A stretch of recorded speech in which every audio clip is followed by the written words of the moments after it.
There's a kind of love that isn't sweet. It doesn't comfort. It doesn't hold you gently and reassure your identity. This love doesn't affirm who you are. It destroys it, tears it apart, until there's nothing left but a silence so deep it echoes. Rumi's ecstasy wasn't romantic, it was violent. Not in body, but in the soul.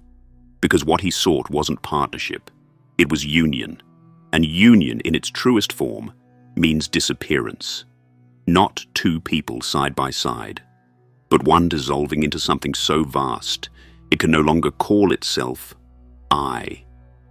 You see, when people quote Rumi today, they quote the wine, but forget the fire. They take the verses of longing and pin them on walls as if they are gentle lullabies. But Rumi wasn't writing poetry to impress. He was screaming from the edges of existence. He wasn't trying to decorate language. He was trying to survive the unbearable gravity of being pulled into God. And to understand this, you must first understand what he meant by love. Love, to Rumi, was not affection. It was not attraction. It was not the emotional warmth that most people crave. Love, in its purest expression, was the death of separation. It was the annihilation of identity. It was madness, divine madness. And if it didn't tear you apart, if it didn't shred every illusion you had of yourself, then it wasn't love at all. Rumi's entire spiritual life began with a rupture. A man entered his world, Shams of Tabriz, and shattered everything. Shams didn't flatter him. He burned him. He broke Rumi's neat ideas of God and turned them into a furnace. And in that fire, Rumi became someone else. Or more accurately, no one else. He became absence, emptiness, a flute hollowed of ego so that divine breath could pass through.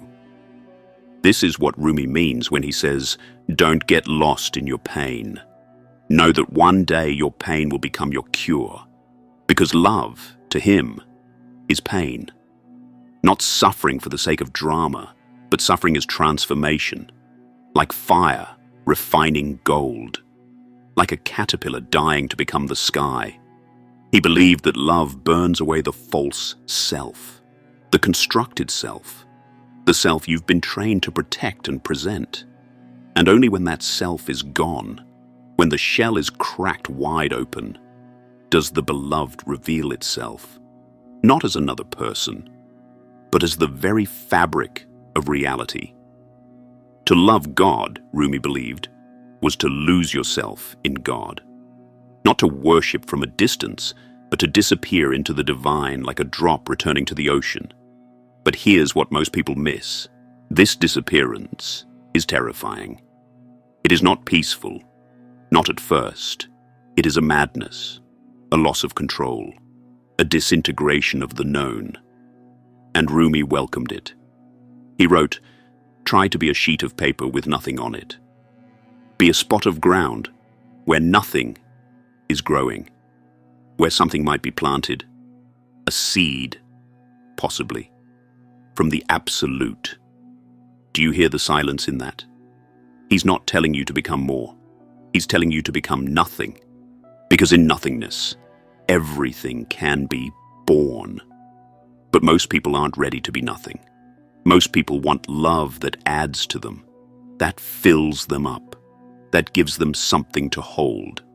But Rumi's love strips, it empties, it destroys what you think you need until you realize you are not the one loving. You are the love itself, not a lover standing before God, but the echo of God remembering itself through you. Rumi's path is not the path of the ego. It's not about becoming powerful or enlightened or healed in the way we like to define healing. It's about becoming so transparent that the ego has nowhere left to hide. So still that the wind of divine presence can pass through unbroken. He said, be like a tree and let the dead leaves drop. What he meant was, Let your identities fall. Let your beliefs fall. Let even your need to be a seeker fall. Because the truth is not found through accumulation. It's found through subtraction. And this is where madness enters.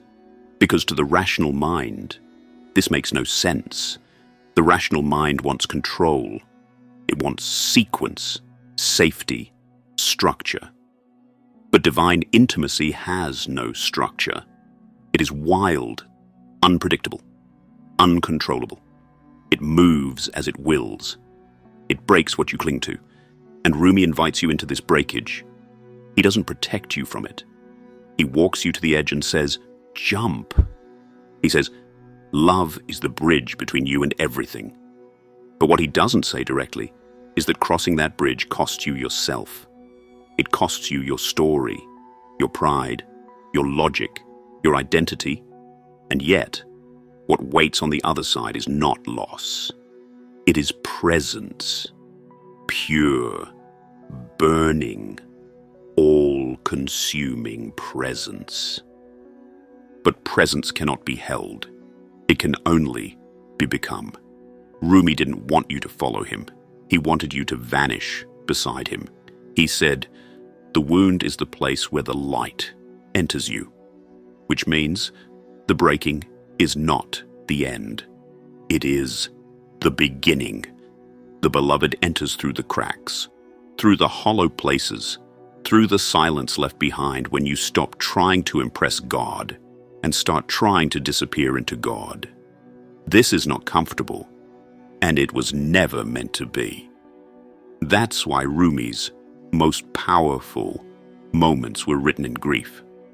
When Shams disappeared, Rumi went mad. He howled, he searched. He wrote for years, not to cope, but to metabolize a divine intimacy so strong it shattered him. And eventually he realized Shams was not a man. Shams was a mirror, a flame, a form through which God had touched him and then vanished. Because the form was never the point. The point was what it awakened, the fire it left behind. And this fire is love, not as feeling, but as being, not as emotion, but as energy, a current that pulls you towards silence, towards surrender, toward the annihilation of your separateness. So you stop saying, I love, and start saying, love moves through me. This is why Rumi's writing is filled with metaphors of drunkenness.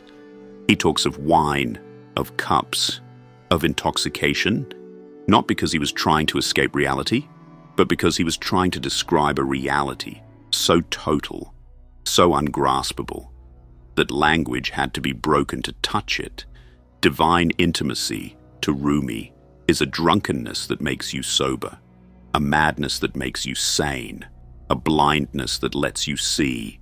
He said, I have been a seeker, and I still am, but I stopped asking the books and the stars. I started listening to the teaching of my soul, because divine intimacy is not found in answers. It is found in the silence between the questions. It is not an arrival, but a disappearance, not a peak, but a melting. This melting is what the ego resists, and this resistance is why love hurts. Not because love is cruel, but because we try to hold it with hands that have not been emptied. We try to understand it with minds that are still protecting something. But Rumi says, your task is not to seek for love, but merely to seek and find all the barriers within yourself that you have built against it.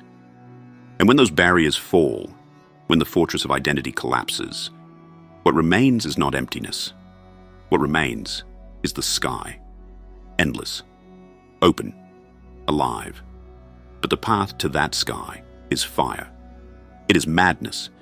It is letting yourself be led by something that will not explain itself. It will not tell you where you're going.